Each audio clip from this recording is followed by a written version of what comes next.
আমরা শুধুমাত্র শেখ হাসিনাকে যদি দোষারোপ করি তাই হবে না। আমি মনে আছে আমিও মিছিল করেছি যে ওদের এখন অসহায়, ওদের স্থান দিতে হবে, তাদের মানুষের এটা অধিকার। ওনরাও বলেছে, ওনরাও সুবিধা নিয়েছিল, চিন্তা করেছিল দেখি এর থেকে একটা শান্তিতে। ফিলিস্তিনিতে এই আবেগটা দিয়ে ফিলিস্তিনিতে ইসরায়েলদের বসতি মানে জায়গা দিয়েছিল সেই সময়। সেখানে শেখ হাসিনাও মনে করেছিল এটা থেকে আমি একটা নোবেল পেতে পারি শান্তিতে, উনিও খুব লোভ করে সেখানে দিয়েছিলেন।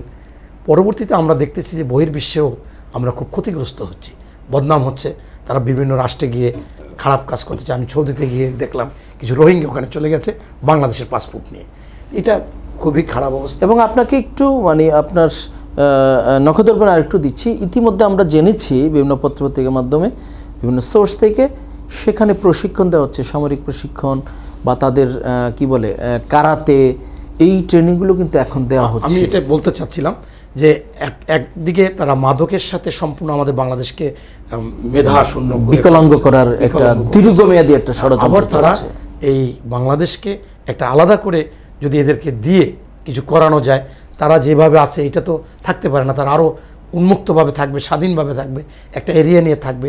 এই যে ফিলিস্তিনি এবং ইসরায়েলের যে ঘটনাটা, এটা তাই আমি মনে করি এটা একটা বড় পদক্ষেপ, মেয়াদী একটা ষড়যন্ত্র। আমার মনে হয় এটা দ্রুত একটা পদক্ষেপ নেওয়া উচিত।